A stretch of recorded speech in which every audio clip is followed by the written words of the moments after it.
Hi my dear students, I am Anoop Kumar Vachaspati. दोस्तों, मैं आपके सामने लाया हूँ नीट और बोर्ड के पर्सपेक्टिव से neural coordination and integration chapter. ठीक है दोस्तों, यहाँ पर जो हम चैप्टर पढ़ेंगे वो साइंस एज ए बिहेवियर पढ़ेंगे। Students, science as a behaviour का मतलब है, अगर मान लो कोई भी बात, कोई भी कॉन्सेप्ट, कोई भी आइडिया हमारे चैप्टर में दिया हुआ है, तो हम उस आइडिया को अपने ऊपर अप्लाई करके उसकी कॉन्सिक्वेंशियल एक्शंस, ठीक है, उसका बिहेवियर हम पर किस तरह से होता है, वो हम उसके बर्ताव को जानेंगे। ठीक है, और ये इसलिए भी जरूरी है कि अब जो क्वेश्चन आ रहे हैं नीट के अंदर, दोस्तों नीट का भी लेवल, नीट का भी स्तर बढ़ता जा रहा है। स्टूडेंट बार बार शिकायत करते हैं कि जो पेपर है वो लेंदी हो जाता है। दोस्तों, वो लेंदी नहीं होता है। अब जो क्वेश्चन है वो डायरेक्ट ना आकर ना आपको एक थीम के रूप में दिया जाता है कि भाई ऐसा हो रहा है, वैसा हो रहा है, तो इसमें कौन कौन से रेस्पॉन्सेज आपको सही लग रहे हैं, या ये किस वजह से हो रहा है, किस कारण से ये एक्शन परफॉर्म हो रहा है। तो हम भी साइंस को, इसमें जो भी कॉन्सेप्ट आइडिया जो आएगा उसको एज अ बिहेवियर पढ़ेंगे, उसको सीधा सपाट नहीं पढ़ेंगे, क्योंकि अब क्वेश्चंस का स्तर इस तरह का नहीं है। ठीक है, so let's dive into one of the most fascinating topics of neural coordination. Alright, so हम एक क्वेश्चन से स्टार्ट करते हैं। What happens when you touch something hot? जब आप छूते हो तो क्या होता है? तो जैसे ही आप छूते हो, अपना हाथ हटा लेते हो, we immediately pull out our hand, है ना, हम अपना हाथ हटा लेते हैं। तो अगर हम इसको डीपर सोचे तो हमारे दिमाग में वो 10th क्लास का रिफ्लेक्स आर्क उभरता है। बट क्वेश्चन ये है कि how does the body coordinate this entire response in millisecond. तो दोस्तों, ये ना एक कोऑर्डिनेटेड फैशन में होता है। ठीक है, जिस जगह पे आपको लगा, ठीक है, वहां से सेंसरी न्यूरॉन मैसेज लेके जाएंगे वाया स्पाइनल कॉर्ड से लेकर ब्रेन में जाएंगे, ब्रेन में वो प्रोसेस होगा, प्रोसेस होने के बाद वो मोटर न्यूरॉन से आएगा, ठीक है, और वो टारगेट ऑर्गन पे आएगा, तुरंत मैसेज आएगा कि वहां से हाथ हटा लो। तो देख रहे हो, ये मसल्स को दिखाया जा रहा है यहाँ पर, मसल्स को, ये ब्लू, इसके ऊपर ये टारगेट ऑर्गन है, इसके अंदर एटीपी रिलीज होगी। ठीक है, ये तुरंत एटीपी बनाएगा और अपने हाथ को क्या कर लेगा, बेंड कर लेगा, यहां से ना यहां पर बेंड कर लेगा। तो इस तरह से दोस्तों ये होगा। इसको थोड़ा सा ना मैं कलर को चेंज कर लेता हूं, एक सेकंड रुकिए आप, लाइट येलो कर लेता हूं। तो ये इस तरह से बैंड हो जाएगा। सेकंड, इस तरह से ये बैंड हो जाएगा। ठीक है, तो ये रिफ्लेक्स आर्क है दोस्तों। अब हम थोड़ा सा आगे बढ़ते हैं, इसी को हम ना न्यूरल कोऑर्डिनेशन कहते हैं। अब न्यूरल कोऑर्डिनेशन का मतलब ये है कि हमारे बहुत सारे ऑर्गन जो हैं वो कोऑर्डिनेटेड फैशन में वर्क कर रहे हैं। अब इसके अंदर क्या है, मसल्स वर्क कर रहा है, देखो ब्रेन वर्क कर रहा है, ब्रेन के अंदर भी, ब्रेन के साथ स्पाइनल कॉर्ड भी वर्क कर रहा है, फिर आपके न्यूरॉन्स भी वर्क कर रहे हैं, है ना, फिर आपका जो ऑर्गन है वो भी वर्क कर रहा है। ठीक है, मतलब आपकी बॉडी भी वर्क कर रही है। तो ये कोऑर्डिनेटेड फैशन में होता है। अब हीमोस्टेसिस को लेकर एनसीईआरटी में एक लाइन है, वो कहती है ऑर्गन्स मस्ट बी कोऑर्डिनेटेड। ठीक है, ऑर्गन जो है वो कोऑर्डिनेटेड होने चाहिए। ठीक है, अब इसका एक एक्सरसाइज एग्जांपल लेते हैं। जैसे कि मान लो आप रनिंग कर रहे हैं, ठीक है, हम सब रनिंग करते हैं, पार्क में जाते हैं, मॉर्निंग में रनिंग करते हैं। तो रनिंग में किस तरह से जो ऑर्गन है वो कोऑर्डिनेटेड फैशन में वर्क करते हैं। तो सबसे पहले रनिंग कर रहे हैं तो मसल का रोल आता है ना, मसल को डिमांड होगी ज्यादा एटीपी की, है ना, एडेनोसाइन ट्राइफॉस्फेट एटीपी की मॉलिक्यूल को कहा जाता है, जिसके अंदर आपको पता है 3 फॉस्फेट बॉन्ड होते हैं, जब वो टूटते हैं एडीपी एएमपी, है ना, जैसे जैसे फॉस्फेट बॉन्ड टूटेगा वैसे वैसे एनर्जी निकलती है। अच्छा, उसके बाद जल्दी से जो भी आपके शरीर में खाना है उसको ऑक्सीडाइज भी करना पड़ेगा ताकि और एटीपी आए, है ना। तो उसके लिए लंग्स क्या करता है, ब्रीदिंग रेट को फास्ट कर देता है ताकि ज्यादा से ज्यादा ऑक्सीजन जो है वो बॉडी के अंदर जाए। अब ऑक्सीजन जो बॉडी के अंदर जाएगा वो हार्ट के द्वारा जाएगा, भाई हार्ट ही तो मिलाता है ऑक्सीजन को बॉडी के अंदर। तो हार्ट क्या करेगा, बीट फास्ट करेगा ताकि जो ऑक्सीजन रिच ब्लड है वो बॉडी के अंदर जाए, है ना, धक धक धक धक तेज तेज फास्ट वो रन करेगा। फिर उसके बाद आपकी जो ब्लड वेसल है वो डायलेट हो जाएगी ताकि ज्यादा से ज्यादा ब्लड फ्लो, बॉडी, आपने देखा होगा नसें उभर जाती हैं जब आप दौड़ोगे ना खूब तो नसें एकदम आप, और खास तौर पे आपकी काफ मसल्स जो है, नीचे वाली जो टांगे हैं, वहां पर नसें उभर जाती है। तो वो इसी वजह से होता है, तो क्योंकि मसल्स डायलेट हो जाती है। या आप कोई फिजिकल एक्टिविटी कर रहे हो, आप जिम में गए एक्सरसाइज करने के लिए, तो आपने देखा होगा एकदम नसें उभर जाती है, डायलेट हो जाती हैं। तो वो एक कोऑर्डिनेटेड एक्शन है। फिर उसके बाद किडनी को एडजस्ट करना होता है। जब आपके अंदर ऑक्सीडेशन होगा, आपके अंदर एक्टिविटी चलेगी, आपका मेटाबॉलिज्म फास्ट होगा, तो वेस्ट भी तो निकलेगा।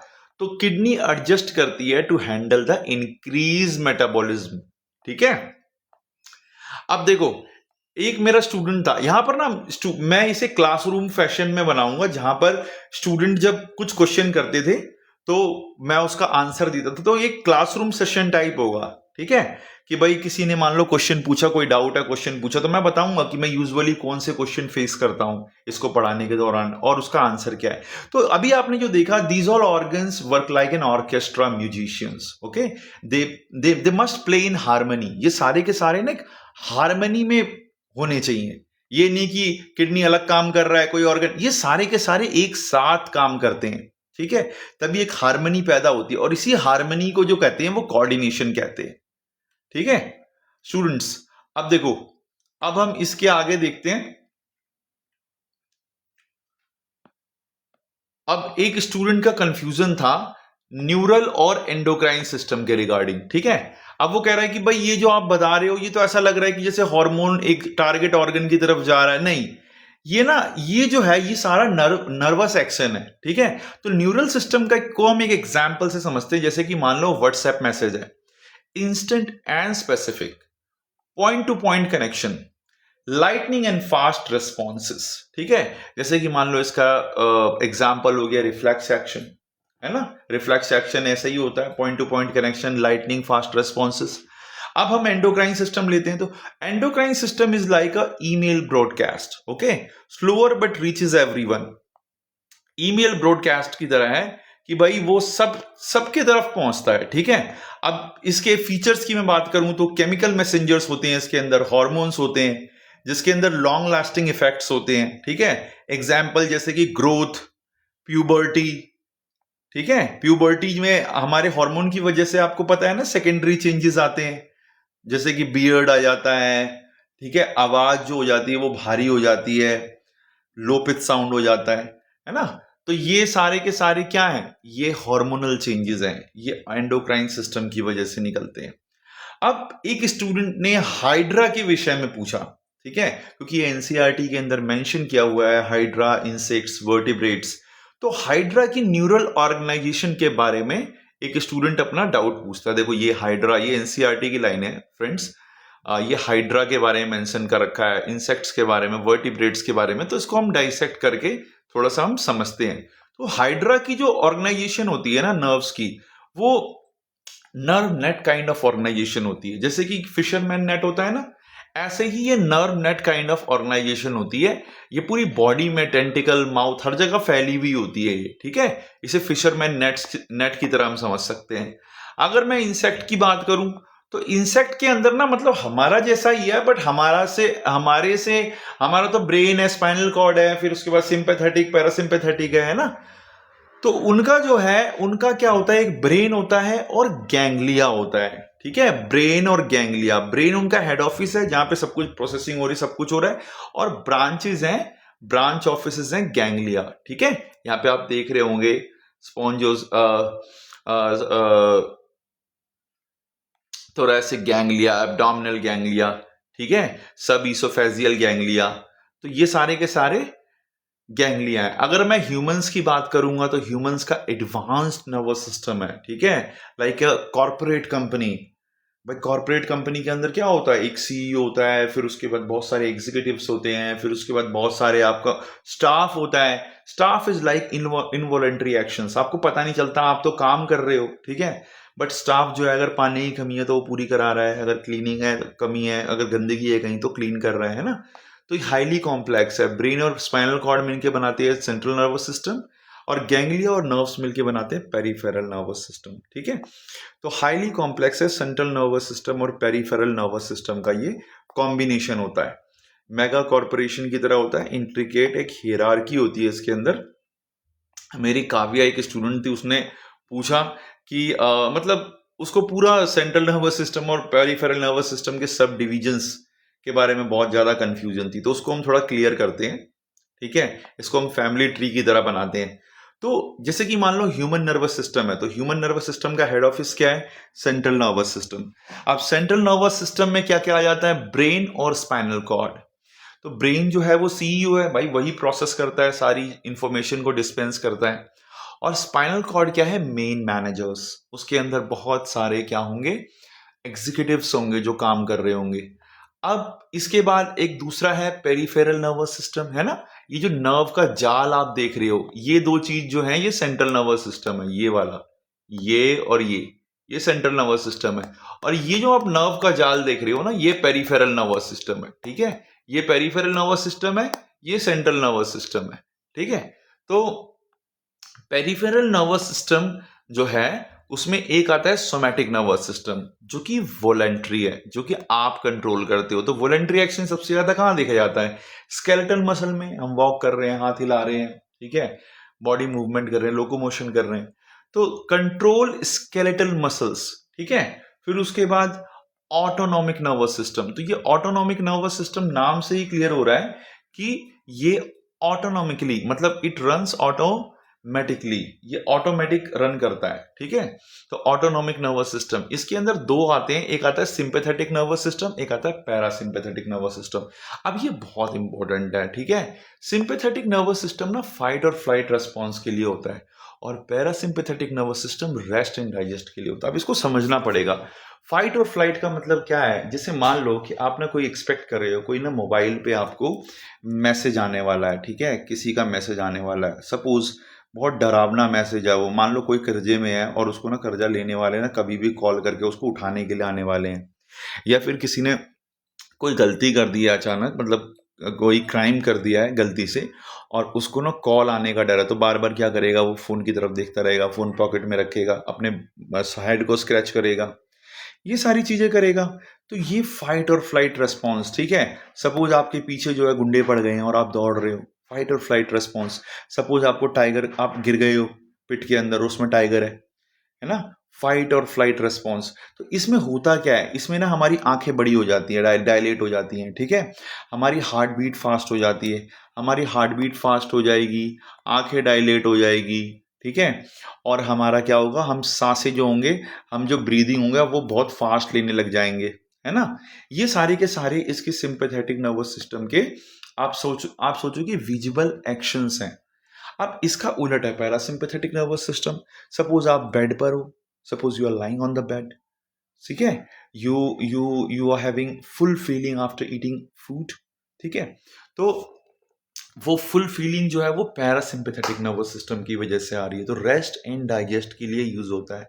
अब देखो दोस्तों, मान लो आपका कोई दोस्त है, आप ना पूछ रहे हो क्या हुआ, तो कह रहा है कुछ नहीं हुआ, ऐसे ही एक डील होने वाली थी, मैं वेट कर रहा हूँ। बट आप उसको देख रहे हो कि उसकी सांसें तेज चल रही है, ठीक है, वो बार बार अपने फोन को देख रहा है, वो ना उसकी आंखें ना इधर उधर आई बॉल मूव कर रही है, उसको ना बैलेंस कुर्सी पे एक जगह रुक के बैठने में दिक्कत हो रही है, बार बार वो मूवमेंट कर रहा है, तो आप समझ जाओगे उसका सिंपैथेटिक नर्वस सिस्टम एक्टिव है।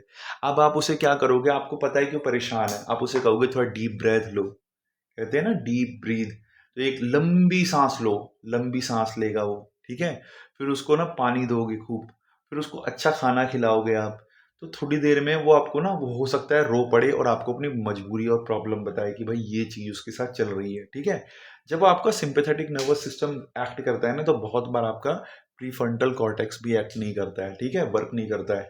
आप ना किसी और जगह से सोचने लग जाते हो, एक्सपीरियंस की वजह से, हिप्पोकैम्पस की वजह से, या फिर और बहुत सारे ब्रेन के जो पार्ट है। अब मैं अभी इसमें डिटेल में चले जाऊंगा तो बहुत डिटेल हो जाएगी। तो इन सब चीजों की वजह से आप सोचने लगते हो। तो अब आपने उसको खुश किया, तो अब उसके आप सिंपैथेटिक से कहाँ ले आए? पैरासिम्पैथेटिक पे ले आए। ठीक है, रेस्ट एंड डाइजेस्ट पे ले आए, तो वो रिलैक्स फील करेगा। ठीक है, ये सारी बातें इसके अंदर दी हुई है। अच्छा, इसके अंदर एक पॉइंट दिया हुआ है, एफरेंट और ईफरेंट फाइबर्स। ठीक है ना, तो ये एफरेंट और ईफरेंट फाइबर्स क्या भला है? एफरेंट का मतलब है अराइविंग। ठीक है, एफरेंट का मतलब क्या है? अराइविंग, आने वाला। और ईफरेंट का मतलब है एक्साइटिंग, मतलब किसी वजह से वो एक्साइट हुआ है। मतलब जाने वाला एक तरह से किसी वजह से एक्साइट हुआ है। तो एफरेंट और ईफरेंट को थोड़ा सा समझते हैं। तो एफरेंट क्या है? Arriving bring information to the brain, ठीक है, ब्रेन के तक लेकर आता है ये, टू द ब्रेन, जैसे कि सेंसरी नर्व, ठीक है, इसको एफरेंट न्यूरॉन भी कहते हैं। अच्छा, जैसे मान लो आपने कुछ गर्म छुआ, आउच दैट्स हॉट, ये सिग्नल क्या करेगा? ब्रेन में जाएगा, ठीक है, अब ब्रेन इसको प्रोसेस करेगा। अब इफरेंट एक्टिव होगा, एक्साइटिंग पार्ट एक्टिव होगा। वो क्या करता है? Takes command from the brain, brain से कमांड लेता है। मोटर, जैसे कि मोटर नर्व्स हो गई, कमांड लेगा। अब वो क्या करेगा? Pull your hand away from the मतलब प्रॉब्लम, जो भी प्रॉब्लम है उससे वहां से अपना हाथ हटा लो। तो हाथ हटा लेगा, ये कमांड आई है ब्रेन से, ठीक है। अब फ्रेंड्स इसके ना कुछ क्वेश्चंस देखते हैं, ठीक है। हाँ, जो सोमैटिक और ऑटोनॉमिक, अच्छा एक बार ये भी देख लेते हैं सोमैटिक और ऑटोनॉमिक जो है इसके ऊपर क्वेश्चंस कैसे आते हैं वो देख लेते हैं। देखो, सोमैटिक नर्वस सिस्टम में मैंने बताया था कि हमारे स्केलेटल मसल से जुड़ा हुआ है, क्योंकि ये वॉलेंट्री एक्शन करता है। तो वॉलेंट्री एक्शन के एग्जाम्पल क्या हो सकते हैं? जैसे कि मान लो हो गया वॉकिंग, राइटिंग, स्पीकिंग, ये सारे क्या हैं? वॉलेंट्री एक्शंस हैं। तो ये सोमैटिक नर्वस सिस्टम का पार्ट है। अब ऑटोनॉमिक नर्वस सिस्टम क्या है? ये इनवॉलेंट्री एक्शंस की वजह से होते हैं, ठीक है, इनवॉलेंट्री एक्शंस। तो जैसे कि हार्ट रेट, ब्रीदिंग, डाइजेशन, ये इनवॉलेंट्री एक्शंस हैं। तो उसके अंदर जो स्मूथ मसल्स हैं, ग्लैंड्स हैं, वो इनवॉलेंट्री एक्शन की वजह से आ जाता है। अब नीट के क्वेश्चन ले लेते हैं हम थोड़ा सा, ये ना नीट के आए हुए क्वेश्चन हैं, ठीक है।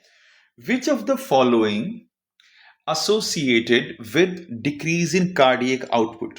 अब इसमें से कौन जुड़ा हुआ है कार्डियक आउटपुट डिक्रीज करने से लेकर, है ना।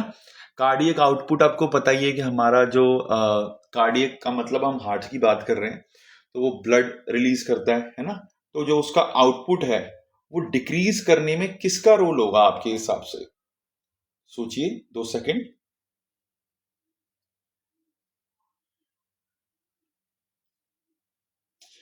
देखो स्टूडेंट्स, मैं आपको बताता हूं, हमारा जो पैरासिम्पैथेटिक नर्वस सिस्टम है, मैंने आपको अच्छे से बताया था कि वो रेस्ट और डाइजेस्ट के लिए है ना।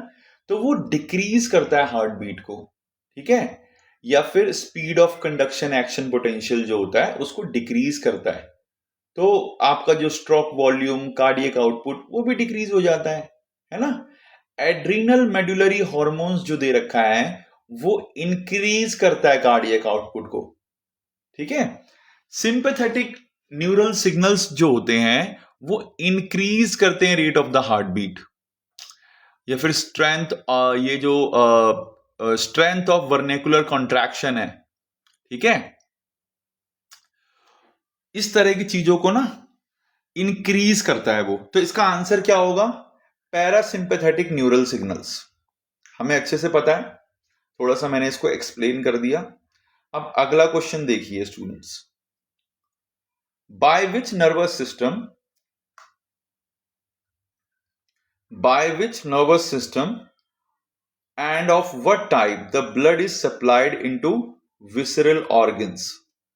ठीक है, ब्लड जो सप्लाई होता है वो किसकी वजह से और किस नर्वस सिस्टम की वजह से विसरल ऑर्गन्स में सप्लाई होता है, ये भी मैंने बताया था।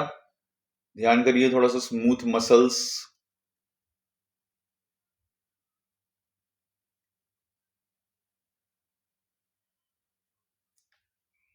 ये थोड़ा सा ट्रिकी क्वेश्चन है स्टूडेंट्स, ये आया हुआ है पहले, आपको पता है ना क्वेश्चन का लेवल अब बढ़ता जा रहा है, ठीक है। देखो इसको डिस्कस करते हैं हम, ठीक है, इसको डिस्कस करते हैं हम। जैसे कि मान लो जो ब्लड, इसमें क्या कह रहा है कि by which nervous system end of what type the blood is supplied into visceral organs, कौन सा नर्वस सिस्टम और कौन से टाइप से ब्लड सप्लाई होता है विसरल ऑर्गन। अब देखो, सिंपैथेटिक, पैरासिम्पैथेटिक, इन और involuntary, both involuntary, parasympathetic nervous system involuntary, sympathetic nervous system involuntary, sympathetic nervous system voluntary. तो जो ब्लड प्रेशर होता है और ब्लड फ्लो होता है थ्रू ब्लड वेसल्स से विसरल ऑर्गन्स में, ये मेंटेन होता है under involuntary sympathetic nervous system, ठीक है, इनवॉलेंट्री सिंपैथेटिक नर्वस सिस्टम से ये मेंटेन होता है। और पैरासिम्पैथेटिक नर्वस सिस्टम से भी मेंटेन होता है। इसके अंदर दोनों का दोनों आएगा, इसका आंसर ए आएगा। कैसे, वो डिस्कस करते हैं। देखो, ब्लड जो सप्लाई होता है विसरल ऑर्गन में, वो दोनों से होता है, सिंपैथेटिक नर्वस सिस्टम और पैरासिम्पैथेटिक नर्वस सिस्टम इनवॉलंटरी से। ठीक है, सिंपैथेटिक नर्वस सिस्टम फाइबर्स जो होते हैं वो इंक्रीज करते हैं रेट और फोर्स ऑफ हार्ट बीट, जिससे कंस्ट्रिक्ट हो जाती है मोस्ट ब्लड वेसल्स और बढ़ जाता है आर्ट्रियल ब्लड प्रेशर। ठीक है, आर्टियल ब्लड प्रेशर जो होता है वो उससे क्या होता है, बढ़ जाता है। ठीक है, अच्छा, पैरासिम्पैथेटिक फाइबर्स क्या करती है, डिक्रीज करती है rate and force of heart beats, जिससे डायलेट हो जाती है many blood vessels and lower the arterial blood pressure. तो एक क्या कर रहा है, आर्ट्रियल ब्लड प्रेशर को इंक्रीज कर रहा है, और एक क्या कर रहा है, उसके उलट डिक्रीज कर रहा है। ठीक है, सिंपैथेटिक जो नर्वस सिस्टम है वो क्या कर रहा है, rate and force of heart beat को क्या कर रहा है, कंस्ट्रिक्ट कर रहा है, मतलब हार्ट बीट को बढ़ा रहा है, कंस्ट्रिक्ट कर रहा है ब्लड वेसल्स को, और रेज कर रहा है आर्टेरियल ब्लड प्रेशर। और पैरासिम्पैथेटिक फाइबर क्या कर रहा है, डिक्रीज कर रहा है rate and force of heart beat को और डायलेट कर रहा है ब्लड वेसल्स को। तो इसीलिए सिंपैथेटिक और पैरासिम्पैथेटिक वो दोनों का इनवॉलंटरी एक्शन होता है। समझ में आया स्टूडेंट्स? ये पहले का आया वो बहुत ही इंटरेस्टिंग क्वेश्चन है, तो हमें अच्छे अच्छे क्वेश्चंस थोड़े से देखने चाहिए स्टूडेंट्स। अब अगले क्वेश्चन पे चलते हैं हम। ठीक है, देखो, one of the example of the action potential of autonomous nervous system, ये तो आप बता ही दोगे। ऑटोनोमस नर्वस सिस्टम ऑटोमेटिक है ना, तो इसमें से कौन सी चीज आपको ऑटोमेटिक लग रही है?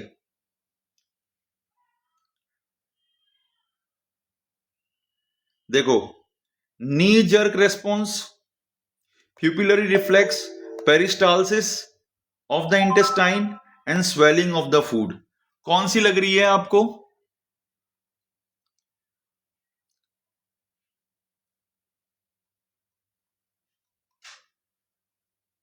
स्टूडेंट देखो, इसके अंदर जो आंसर है आपको भी पता है कि जो पेरिस्टालसिस होती है इंटेस्टाइन की, जो हमारा जो खाना अंदर जाता है और इंटेस्टाइन हमारी जो कॉन्ट्रैक्ट करती है, रिलैक्स करती है, कॉन्ट्रैक्ट करती है, रिलैक्स करती है, या हमारी अंदर की मसल, चाहे वो ईसोफेगस हो, इंटेस्टाइन हो, सबके अंदर पेरिस्टाल्टिक मूवमेंट होता है और इसी से हमारा खाना जो होता है आगे की तरफ बढ़ता है। ठीक है, तो आपको पता है कि ऑटोनॉमिक नर्वस सिस्टम रेगुलेट करता है इनवॉलेंट्री फिजियोलॉजिकल प्रोसेसेस को, जैसे कि हार्ट बीट हो गया, ब्लड प्रेशर हो गया, रेस्पिरेशन हो गया, डाइजेशन हो गया, या फिर सेक्सुअल अरोजल हो गया। ठीक है, तो इसके अंदर 3 ऑटोनॉमिकली डिस्टिंक्ट डिवीजन होते हैं, सिंपैथेटिक, पैरासिम्पैथेटिक और एंट्रिक। ठीक है, जो रिफ्लेक्स एक्शन होता है, जिसको ये कहते हैं रिफ्लेक्स, वो एक इनवॉलेंट्री और सस्टेन्ड मूवमेंट होती है। ठीक है, in response to the stimulus, और रिफ्लेक्स को नहीं रिक्वायरमेंट होती किसी भी तरह की इनपुट की।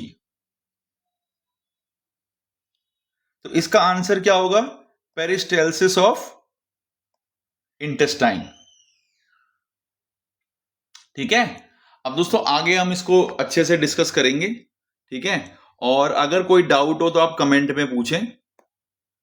आपको प्यूपिलरी रिफ्लेक्स भी लग रहा होगा, बट ऐसा नहीं है, वो इनपुट की वजह से होता है। पेरिस्टालसिस ऑफ द इंटेस्टाइन जो होता है ना, वो एक ऑटोनोमस नर्वस सिस्टम का ही एग्जाम्पल है। थैंक यू वेरी मच दोस्तों।